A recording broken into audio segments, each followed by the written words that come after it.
तन समर्पित, मन समर्पित और यह जीवन समर्पित चाहता हूं देश की धरती तुझे कुछ और भी दूं। विगत एक सप्ताह से भारत स्वाभिमान न्यास के द्वारा इस योग सप्ताह को बड़े धूमधाम से मनाया जा रहा है, जिसका कि आज समापन होना है। समापन से पहले इस कार्यक्रम के शुभारंभ के लिए बहुत जल्दी हमारे बीच में आज की जो मुख्य अतिथि है और हमारी लोकप्रिय विधायक श्रीमती रितु खंडूड़ी भूषण जी हमारे मध्य में होंगी। उनके साथ में मेयर साहब, महापौर कोटद्वार नगर निगम हमारे बीच पहले ही मौजूद हो चुके हैं। बड़े भाई श्री सुमन कोटनाला जी हमारे मध्य में उपस्थित हो चुके हैं। एक बार से फिर मैं सभी लोगों का आभार और धन्यवाद मैं ज्ञापित करता हूं।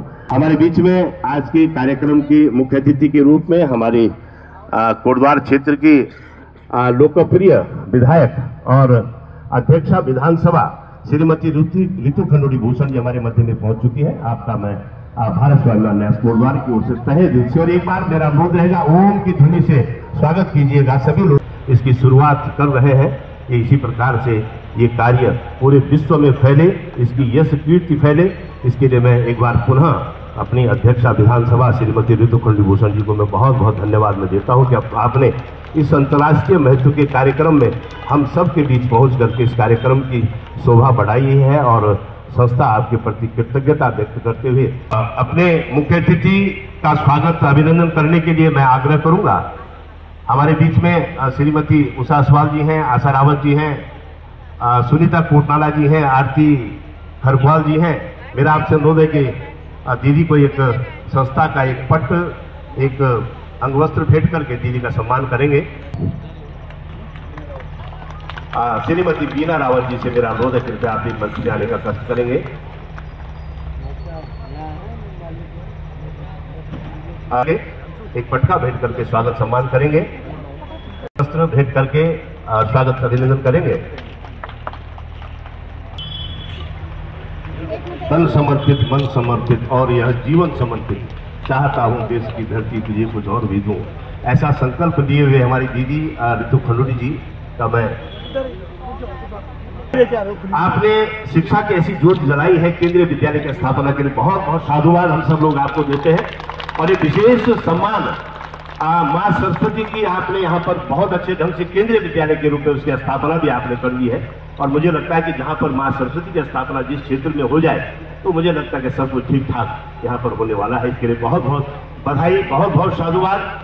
मयंक कोठारी जी से मेरा अनुरोध कृपया आप प्लीज करेंगे। श्री चंद्र किशोर असवाल जी, श्री सुनील रावत जी संस्था का एक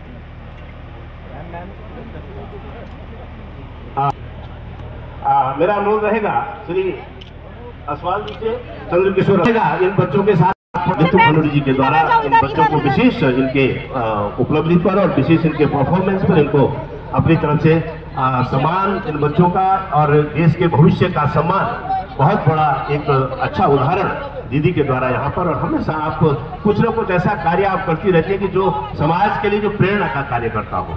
ऐसे हमारी लोकप्रिय विधायक हम सब के लिए आदरणीय, हम सब के लिए आप ऐसे मार्गदर्शक की भूमिका में भाई राकेश कनवाल जी के निर्देशन में बहुत अच्छा काम कर रहे हैं और राष्ट्रीय राज्य स्तर पर भी ये बच्चे परफॉर्म कर चुके हैं। ऐसे बच्चों को संस्था की ओर से बहुत बहुत ढेरों शुभकामनाएं, ढेरों बधाइयां।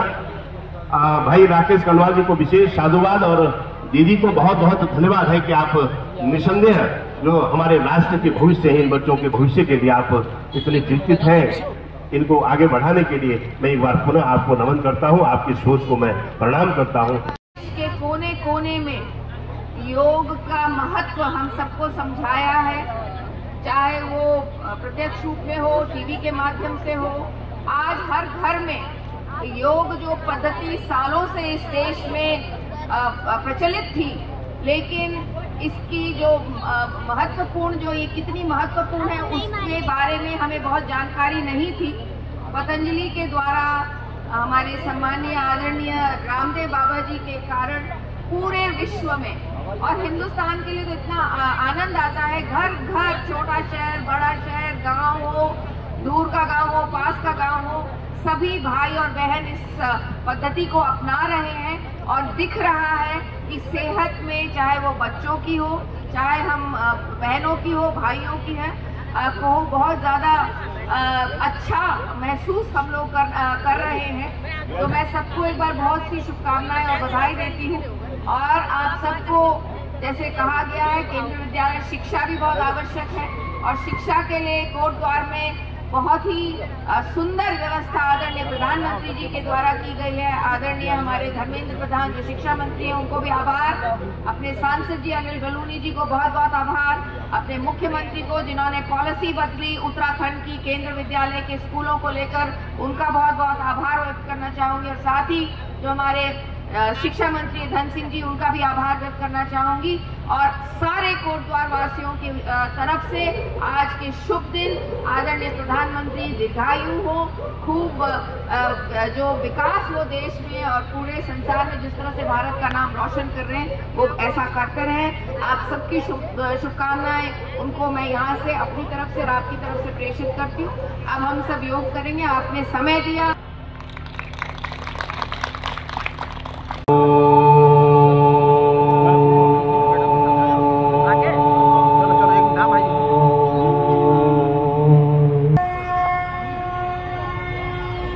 आएगा यहाँ पर बैठे हुए सभी साधक किसी भी ध्यान की अवस्था में बैठेंगे। योग का अभ्यास प्रार्थना के मनोभाव के साथ शुरू करना चाहिए। ऐसा करने से योग अभ्यासों को अधिक लाभ होता है।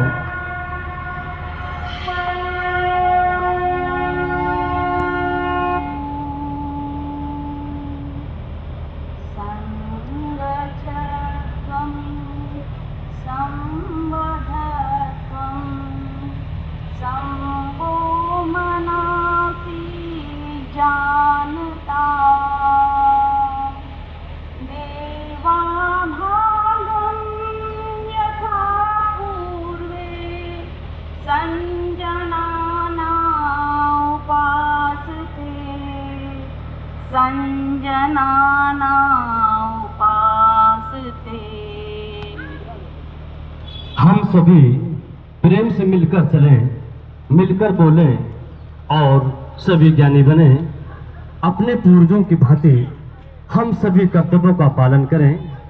आएगा सर्वप्रथम हम शीतलीकरण के अभ्यास करेंगे।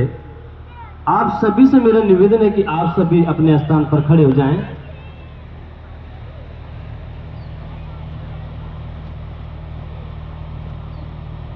शीतलीकरण के अभ्यास शरीर में सूक्ष्म संचलन बढ़ाने में सहायक प्रदान करते हैं।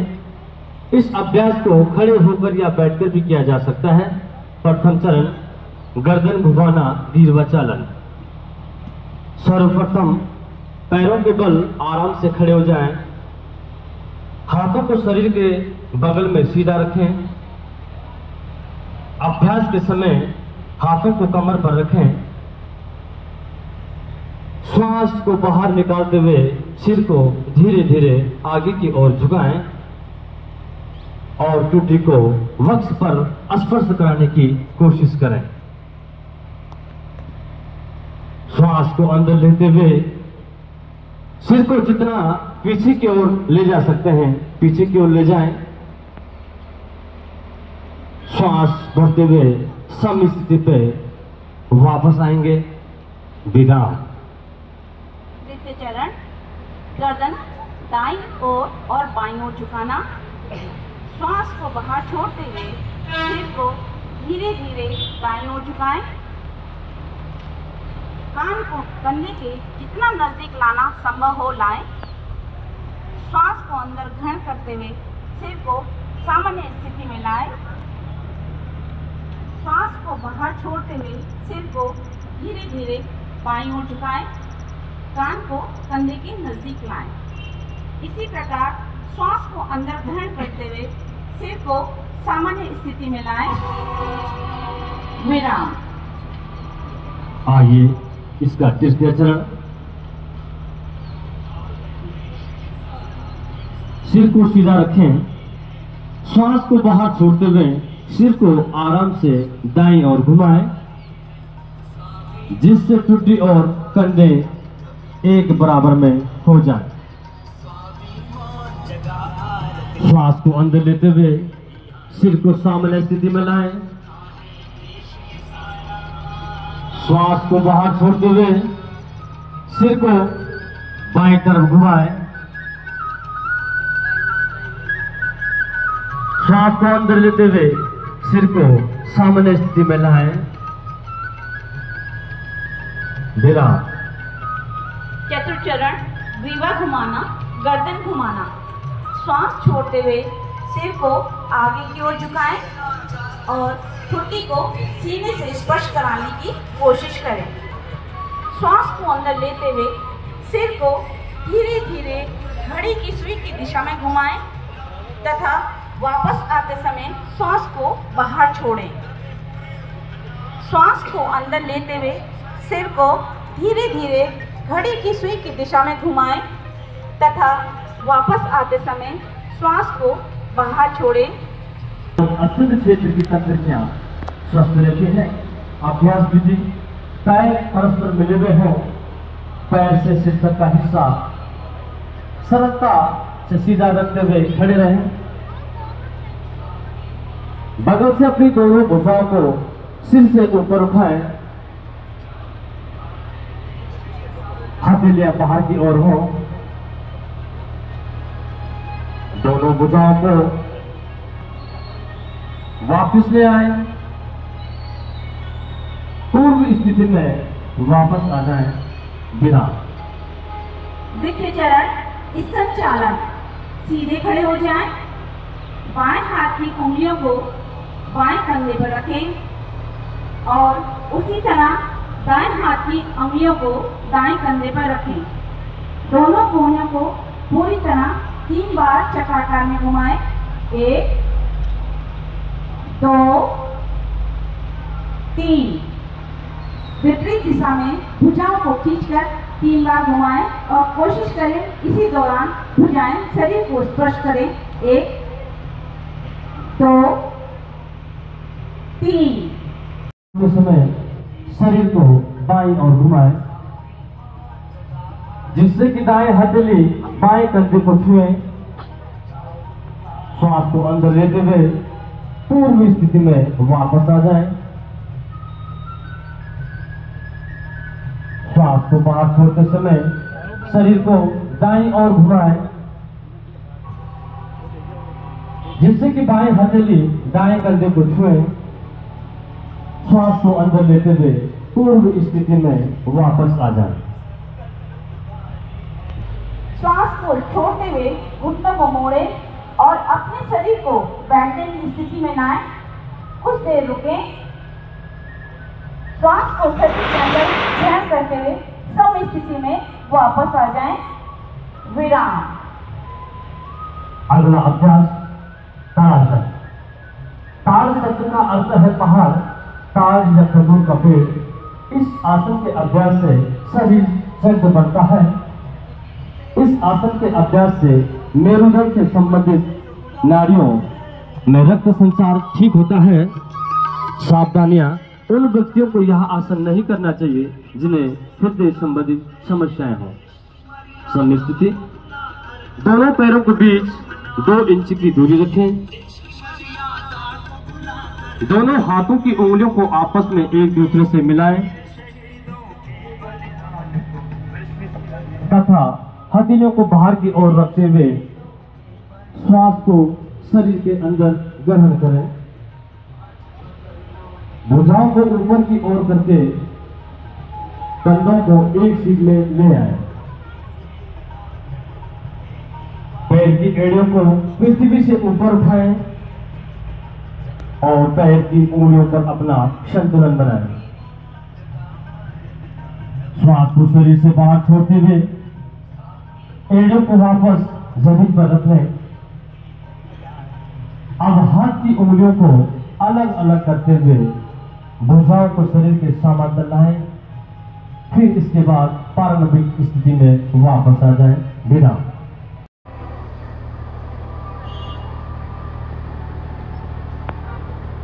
श्वास को शरीर से बाहर छोड़ते हुए हाथों और पैरों को मूल अवस्था में वापस लाएं। विराम। अगला अभ्यास पाद हस्तासन। पाद हस्तासन का अर्थ है पाद अर्थात पैर, हस्त अर्थात हाथ। इस आसन के अभ्यास हथेलियों को पैरों की तरफ नीचे ले जाया जाता है। इस अभ्यास को करने से मेरुदंड लचीला बनता है, कब्ज तथा मासिक धर्म से संबंधित समस्याओं से बचाता है। सावधानियां, हृदय, पेट, पीठ से संबंधित रोगियों को इसका अभ्यास नहीं करना चाहिए। धीरे धीरे श्वास को अंदर खींचते हुए हाथों को ऊपर की ओर ले जाएं। श्वास को शरीर से बाहर छोड़ते हुए जमीन की ओर खींचें। हथेलियां पृथ्वी को अस्वस्थ करें। कुछ देर तक रुके। श्वास को शरीर के अंदर खींचते हुए धीरे धीरे हाथों को शरीर के ऊपर खींचकर वापस आ जाए। श्वास को शरीर से बाहर छोड़ते हुए धीरे धीरे विपरीत क्रम में पारंपरिक अवस्था में वापस आ जाए। बिना अगला अभ्यास अर्धचक्रासन। अर्ध शब्द का अर्थ है आधा तथा चक्र शब्द का अर्थ है पहिया। इस आसन में चूंकि शरीर आधे पहिए की आकृति जैसा बनता है, इसलिए इस आसन को अर्धचक्रासन कहते हैं। लाभ, इस आसन को करने से मेरुदंड लचीला बनता है। सर्वाइकल स्पॉन्डिलाइटिस में यह लाभकारी है। सावधानियां, अगर आपको चक्कर आता है तो इस आसन का अभ्यास ना करें। समस्थिति, दोनों हाथों की सभी उंगलियों से कमर को पीछे की ओर से पकड़ें। उंगलियां आगे की ओर हो, अंगूठा पीछे की ओर रखें। सिर को पीछे की ओर झुकाते हुए गर्दन की मांसपेशियों को खींचें। श्वास लेते हुए कमर से पीछे की ओर झुकें, शिथिल हो जाएं। सामान्य रूप से श्वास लेते रहें, कुछ समय रुकें। अब श्वास को अंदर खींचते हुए धीरे धीरे प्रारंभिक अवस्था में वापस लौट आए। विराम। अगला अभ्यास त्रिकोणासन। त्रिकोणासन शब्द का अर्थ है 3 पैरों वाला आसन। क्योंकि आसन के अभ्यास के समय शरीर एवं पैरों से बनी आकृति 3 भुजाओं के संस्कार दिखाई देती है, इसलिए इस अभ्यास को त्रिकोणासन कहते हैं। लाभ, यह आसन मेरुदंड को लचीला बनाता है और फेफड़ों की कार्य क्षमता को बढ़ाता है। स्लिप डिस्क, साइटिका एवं पेट से किसी प्रकार की सर्जरी होने के बाद इस आसन का अभ्यास न करें। समस्थिति, दोनों पैरों को फैलाकर आराम से खड़े हो जाएं। दोनों हाथों को कंधे की समांतर धीरे धीरे उठाएं। श्वास को शरीर से बाहर छोड़ते हुए धीरे धीरे दाईं तरफ झुकें। झुकने के बाद दायां हाथ दाएं पैर के ठीक पीछे की ओर रखें। बाएं हाथ को सीधा ऊपर की ओर रखते हुए दाएं हाथ की शीर में लाएं। सिर को घुमाते हुए बाएं हाथ की बीच वाली उंगली को देखें। श्वास को शरीर के अंदर लेते हुए पारंपरिक अवस्था में आ जाए। श्वास को बाहर छोड़ते हुए धीरे धीरे बायां पैर बाएं ओर घुमाएं और झुके। बाएं हाथ बाएं पैर के पीछे रखें। दाएं हाथ को सीधा ऊपर की ओर रखें और पैर को सिर में लाएं। सिर को ऊपर की ओर घुमाएं। श्वास को शरीर के अंदर लेते हुए पारंपरिक अवस्था में वापस आ जाए।